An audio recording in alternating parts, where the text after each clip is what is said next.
A gente está falando aqui de 33 anos dentro desse universo, sendo 26 totalmente dedicados à indústria automotiva.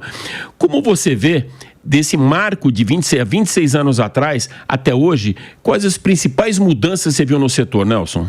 Houve uma transformação muito grande, né, da indústria. A indústria era uma indústria... O mercado lá atrás era um mercado que começava a se abrir, que começavam a surgir novos players, né? Quando eu comecei a cobrir a indústria no final dos anos 90, tivemos a aprovação do novo regime automotivo brasileiro e foi aquela segunda grande onda de investimentos da indústria no Brasil, né? Com a criação, né, de várias novas fábricas no país, enfim. Então foi um momento muito exuberante, né, para a indústria.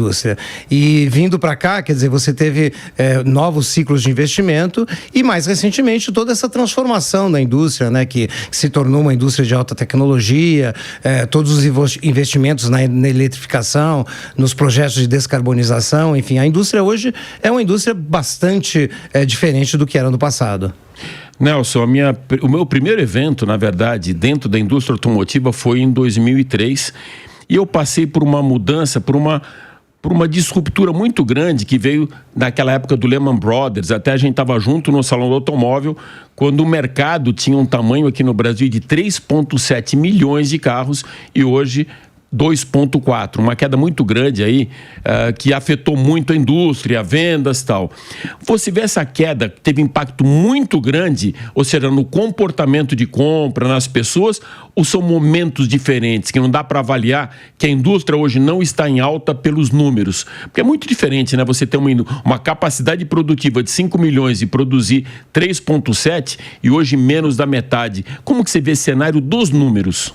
Olha, a evolução dos números, na verdade, ela foi impactada por diversos momentos da história, crises que foram acontecendo, né?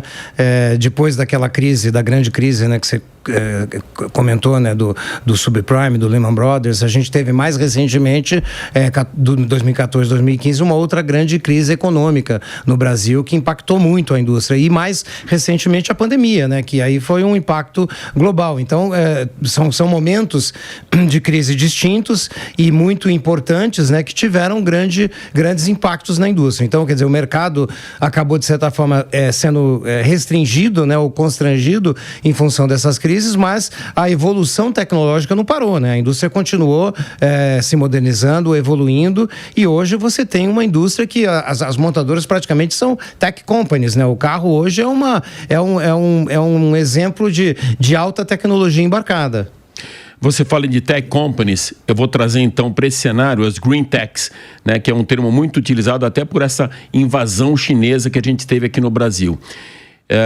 A gente falava nos bastidores, eu achei muito interessante um termo que você usou, do refluxo por conta da eletrificação. Coloca uma legenda para mim nisso, de que maneira que você vê esse momento nosso de eletrificação aqui no país e principalmente aquela ansiedade pela chegada de novas tecnologias pelo consumidor. Olha, a indústria e os carros hoje, né, a indústria passou por um processo de transformação muito grande nos últimos 5, 6 anos, né, e esse processo, ele envolveu duas coisas. Primeiro, a incorporação de altas tecnologias no carro e tecnologias principalmente relacionadas à segurança e conectividade. Então, os carros hoje são carros conectados. Então, o consumidor exige cada vez mais que os carros sejam conectados e que tenham altas tecnologias de semi-autônomas e tecnologias de todos os tipos. E, ao mesmo tempo, surgiu a questão do impacto das mudanças climáticas, né, que provocou uma atenção especial da indústria no sentido de iniciar a busca de tecnologias que promovessem a descarbonização do setor. A gente sabe que o automóvel é um produto altamente emissor, né? A indústria é muito responsável por emissões de CO2 que impactam o aquecimento global. Então, a indústria começou a procurar desenvolver tecnologias relacionadas à descarbonização e, principalmente, né, a mais sofisticada e mais avançada delas é a tecnologia da eletrificação, do EV, né, do chamado veículo elétrico, porque o veículo elétrico é o único veículo zero emissão. Então, você tem várias alternativas de transição, você tem veículos híbridos com etanol, que no Brasil são muito importantes, mas o objetivo final é realmente você eletrificar os carros. No entanto, quando isso surgiu, alguns anos atrás, muito se falou, começou a se falar muito, as pessoas começaram a ter os primeiros contatos, as primeiras impressões e começaram a descobrir que o carro elétrico realmente é muito impressionante. A experiência de conduzir, né, de guiar um carro elétrico, é uma experiência única, porque o carro elétrico, primeiro, ele não tem transmissão, ele tem torque instantâneo de saída, são produtos com altas tecnologias embarcadas, então a experiência de dirigir um carro elétrico é uma experiência muito especial. E as pessoas, a mídia embarcou nisso, o consumidor embarcou nisso e criou o que eu chamo de uma espécie de hype em relação à eletrificação. E as pessoas começaram a achar que isso ia acontecer da noite para o dia, né? A ansiedade, né, que se criou e a expectativa era de que a eletrificação ia acontecer muito rápido. E, na verdade, nunca foi assim. Nós estamos falando de uma mudança de modelo, de sair de 100 anos de combustão para um novo momento em que os automóveis se eletrificam rumo aos 100% elétricos. Então, isso, obviamente, leva um tempo. Né? Então, acho que a indústria está seguindo nesse caminho, tem várias tecnologias de transição até chegar lá, e eu acho que é o caminho normal e natural que está seguindo. Só que como as pessoas criaram essa ansiedade de querer que isso acontecesse logo e não aconteceu, teve uma espécie de refluxo. Todo mundo ficou achando, o carro elétrico não deu certo. Na verdade, assim, não demos tempo para o carro elétrico dar certo. Né? É uma tecnologia que está em evolução, as baterias estão barateando. Ao mesmo tempo que o carro a combustão aumenta de preço em função de legislação e de novas tecnologias. Então, nós estamos muito perto daquele ponto chamado ponto de equilíbrio em que o carro elétrico vai custar o mesmo preço do carro a combustão. Né? Então, esse vai ser, digamos, o ponto em que vai se começar a virada de chave e que os elétricos realmente vão começar a crescer em termos de penetração e vai ter um momento em que, obviamente, os carros a combustão ou híbridos vão começar a realmente dar lugar para os elétricos nos vários mercados. Nelson, sabe uma das perguntas mais recorrentes aqui para quem trabalha com automobilismo e automóvel na Jovem Pan é a infraestrutura elétrica viária.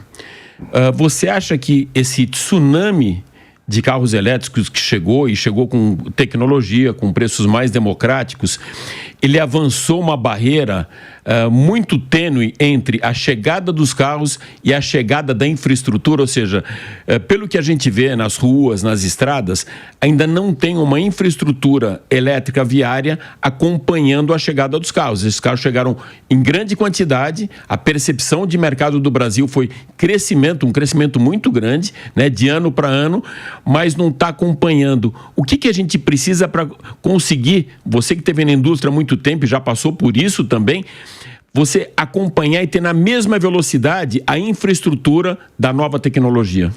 Alex, quando você tem uma tecnologia tão disruptiva quanto a tecnologia da eletrificação, você entra naquele dilema, quem veio primeiro, o ovo ou a galinha, né? Boa. Então, quer dizer, o carro elétrico, né, exige, ele traz uma série de desafios, né? Então, tem o desafio do consumidor conhecer e entender o que ele é e o que ele significa. Tem o desafio do consumidor vencer o que se chama da ansiedade da autonomia ou da falta de autonomia do elétrico. Então, quer dizer, isso cria uma série de constrangimentos, isso cria uma ansiedade no consumidor. E a infraestrutura de recarga é muito importante. Só que a gente tem que entender o seguinte: em primeiro lugar, os carros elétricos, eles são usados, ou o carro de um modo geral, né? Você tem pesquisas que apontam que praticamente 70% do tempo de uso dos automóveis é em torno de 40 a 45 km por dia. No Brasil é assim, quase 70% dos usuários usam o carro até 40 a 45 km por dia. Ora, os carros elétricos, eles surgiram com pouca autonomia e a autonomia foi crescendo à medida que a tecnologia foi se desenvolvendo. Hoje você já tem a maioria dos elétricos já com 400, alguns chegando a 600, 700 quilômetros, né, de autonomia da bateria. Então, quer dizer, se você anda 40, 45 km por dia, você raramente vai precisar carregar de vez em quando, na verdade, o carro, né? Então, quer dizer, na maior parte do tempo, você pode resolver esse problema tendo um ponto de recarga na sua casa e recarregando o elétrico à noite enquanto você dorme. No entanto, se você quer viajar com o carro, aí sim você precisa ter nas rodovias a infraestrutura de recarga. E a infraestrutura de recarga custa caro você montar um ponto de recarga de alta potência, né? Capaz de carregar uma quantidade importante de bateria num curto espaço de tempo. Então, quer dizer, É um investimento muito grande. Existem muitos projetos, muitos players interessados nesse mercado. Isso está evoluindo, mas obviamente tem um tempo de maturação, né, desses investimentos, da entrada desses novos players no mercado. Então, ainda existe, claro, um descompasso entre a evolução dos elétricos e a evolução da infraestrutura de recarga, que só vai evoluir na medida que houver demanda também. Quer dizer, se não houver demanda de gente querendo comprar energia, não faz sentido você fazer um investimento para fornecer a infraestrutura. Então, eu diria que esse é um dilema natural de uma tecnologia disruptiva e que está sendo endereçado e que está evoluindo à medida em que o mercado cresce.